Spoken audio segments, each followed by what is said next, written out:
Hello friends, வணக்கம். நம்ம இன்னைக்கு டெக்ஸ்டைல் மெஷினரிஸ்ல வர்ற ஒரு ஷீட் மெட்டல் காம்பனண்ட்டை தான் நம்ம இன்னைக்கு டெவலப் பண்ண போறோம். இது A to Z என்னென்ன பண்ணலாங்கிறத பார்க்கலாம் வாங்க. எப்படின்னா, இது ஒரு 3mm காம்பனண்ட். ஓகேங்களா? இதுல வந்து bending, welding, laser cutting, forming, grinding, powder coating, இது எல்லா ப்ராசஸும் இதுல இருக்கு. ஓகேங்களா?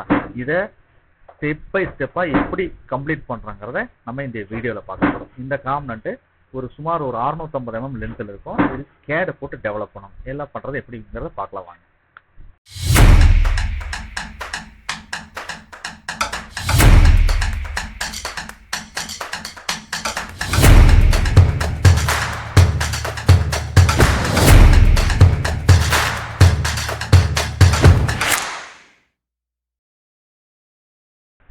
நம்ம இப்ப பார்த்தோம்னா இந்த காம்பனண்ட்டுக்கு தேவையான ஒரு கேடு டிராயிங்கை நம்ம டெவலப் பண்றோம். இது பாத்தீங்கன்னா 3mm. இதுக்கான கேடு டிராயிங்கை நம்ம டெவலப் பண்றோம். ஓகேங்களா? இந்த கேடு டிராயிங் டெவலப் பண்ணி நெஸ்டிங் போடணும். நெஸ்டிங் மீன்ஸ் ஒரு 8x4 ஷீட்ல எவ்வளோ பிடிக்குதுங்கிறத பார்த்து அதுக்கு தகுந்த மாதிரி நம்ம ஆர்டருக்கு தகுந்த மாதிரி ஷீட் எடுக்கணும். ஓகேங்களா?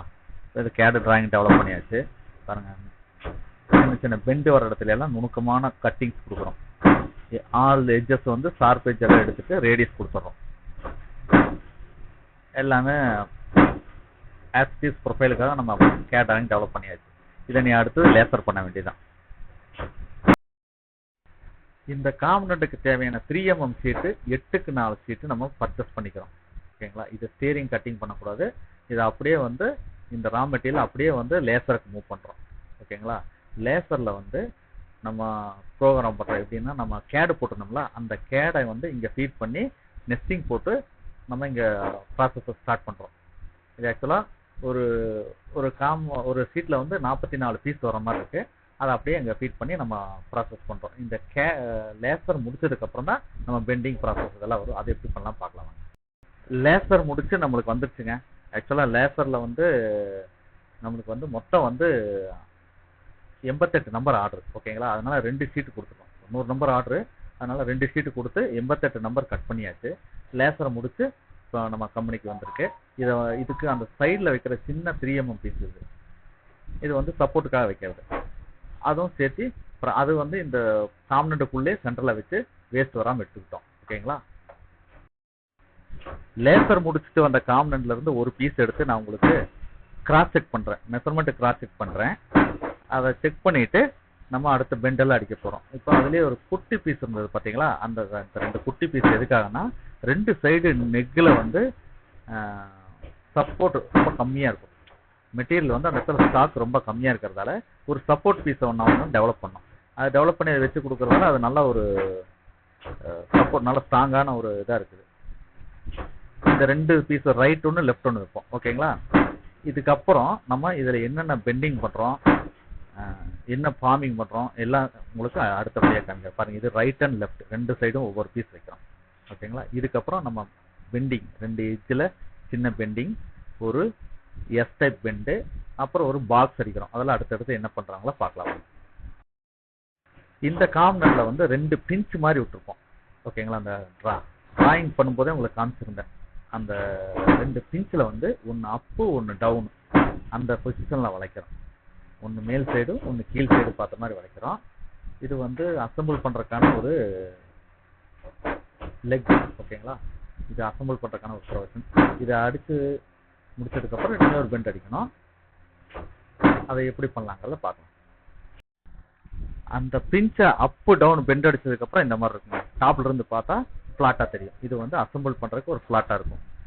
அந்த பிஞ்சை வந்து அப்பு டவுன் பெண்ட் அடிச்சோம்லவா, அதை வந்து டாப் பொசிஷன்ல இருந்து பார்க்கும்போது பிளாட்டா இருக்கும். அதை கொண்டே அசம்பிள் பண்ற மாதிரி ஒரு பொசிஷன்ல இருக்கும். ஓகேங்களா? இதுதாங்க எஸ் டைப் ஃபார்மிங் பண்ண டூல். பாருங்க, இந்த பாக்ஸ்குள்ள தெரியுது பாத்தீங்களா? எஸ் மாதிரி டைப் பண்ண ஃபார்மிங் டூல் இதுதான். இதை வந்து ஹைட்ராலிக்ல ஃபார்ம் பண்ணியிருக்கோம். ஆக்சுவலா இது ஃபார்ம் பண்ணும்போது நான் இல்லை, இந்த வீடியோ கவர் பண்ண முடியல.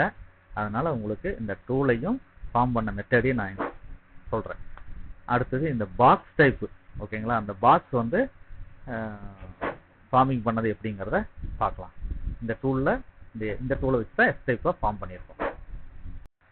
இதுதாங்க அந்த பாக்ஸ், அந்த பீஸை சப்போர்ட் பண்ற பாக்ஸ். இதை வந்து எப்படி பண்ணலாங்கிறத பார்க்கலாம். இது வந்து ஹைட்ராலிக் பவர் ப்ரெஸ்ஸில் தான் ஃபார்மிங் பண்ணுறோம். இந்த பாக்ஸ் தான் நம்ம பண்ண போகிறோம். ஓகேங்களா? இது சிம்பிள் தான். இது எப்படி பண்ணலாங்கிறது அடுத்தடுத்த ஸ்டெப்பில் பார்க்கலாம். வாங்க போகலாம். அந்த பாக்ஸுக்கான ரா மெட்டீரியலை ஸ்டிப்பராக நம்ம கட் பண்ணிட்டு வந்துடுங்க. ஸ்டிப்பராக கட் பண்ணிட்டு வந்து ரெக்டாங்கிள் சைஸில் கட் பண்ணுறோம் நம்ம. ஆக்சுவலாக அது வந்து ஒரு சைஸ் வந்து லென்த்தான சைஸை வந்து ஷேரிங் கட்டிங்கில் கட் பண்ணிடுறோம். நம்மளுக்கு எக்ஸாக்ட் சைஸ் வந்து நம்ம மிஷினில் கட் பண்ணுறோம். நம்ம மிஷினில் ஷேரிங் கட்டிங் மெத்தட் தான், அகலம் கம்மியாக வச்சுருக்கோம். அந்த டூலில் இதை கட் பண்ணுறோம் ரெக்டாங்கிள் சைஸில்.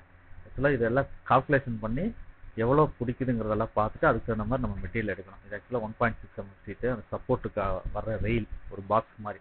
அந்த பீஸை வந்து பெண்டாக விடாமல் ரொம்ப சப்போர்ட் பண்ணி பிடிக்கிறதுக்கு தான் இந்த ஒரு பீஸை எக்ஸ்ட்ரா வைக்கிறோம். ஓகேங்களா? இந்த பீஸுக்கு நம்ம ரா மெட்டீரியல் எடுத்து ஸ்டிப்பர் கட் பண்ணி சைஸை நம்ம ஷேரிங் பண்ணிக்கிறோம் நம்ம. ஓகேங்களா? இதுதாங்க நம்ம கட் பண்ண மெட்டீரியல். இது வந்து சைஸ் கரெக்டாக இருக்கான்னு நல்லா கிராஸ் செக் பண்ணிக்கணும். ரெக்டாங்கிள் சைஸில் இந்த லென்த்தில் வந்து அந்த பீஸோட பாக்ஸோட லென்த்து, வித்து வந்து பாக்ஸ் டைப்பில் இருக்கும், சின்னதாக இருக்கிறதா வித்து. ஓகேங்களா? இதை வந்து நீ ஃபார்மிங் பண்ணணும். இதை வந்து நம்ம அடுத்தது எப்படி பண்ணலாங்கிறத காமிக்கிறேன் பாருங்க. நம்ம இதை அடுத்தது வந்து ஹைட்ராலிக் பவர் ப்ரெஸ்ஸில் தான் ஃபார்மிங் பண்ண போகிறோம். ஓகேங்களா? பாருங்க, இதான் ஹைட்ராலிக் பவர் ப்ரெஸ். இதில் வந்து ஃபார்மிங் பண்ணுறோம். இது ஸ்லோவாக தான் வந்து ப்ராசஸ். என்ன காரணம்னா பவர் ப்ரெஸ்ஸில் வந்து எக்ஸென்ட்ரிக் டைப்பில் இறங்கிடும் கிராங்க் ஷாஃப்ட்டு. அது வந்து லோட் ஆயிடும். சம்டைம்ஸ் இந்த மாதிரி பெண்டிங் காம்பனன்ட்லாம் அடிக்கும்போது லோட் ஆகும். அதனால ஹைட்ராலிக் பவர் ப்ரெஸ்ஸில் வந்து பெண்டிங் போனால் மிஷின் நல்லா இருக்கும். நம்மளுக்கு பவர் ப்ரெஸ் ஒரு ப்ராப்ளம் வராது. குவாலிட்டி மெயின்டைன் பண்ணிக்கலாம். மேக்ஸிமம் ஓப்பன் காம்பனன்ட் மட்டும் அதில் அடிச்சுட்டு ஃபார்மிங் எல்லாமே ஹைட்ராலிக் கொண்டு போகிறது மிஷினுக்கு நல்ல சேஃப்டி. நீ அடுத்து என்ன பண்ணலான்னு பார்க்கலாம். வெல்டிங் ப்ராசஸ் போயிட்டு இருக்குங்க. அந்த பாக்ஸும் அந்த 3 mm சப்போர்ட் பட்டாவும் ஒன்றா வச்சு வெல்டு பண்ணுறோம். அந்த எட்ஜில் 2 குட்டி பீஸ் சொன்னோம்லங்க, அதையும் வச்சு வெல்டு பண்ணிடுறோம். இந்த வெல்டிங் பண்ணால் இதோட வெல்டிங் ப்ராசஸ் முடிஞ்சது. நீ அடுத்தது பவுடர் கோட்டிங். இதுக்கு இடையில கிரைண்டிங் முடிச்சிருவாங்க. இந்த காம்பனண்ட்டை வந்து கம்ப்ளீட் பண்ணியாச்சுங்க.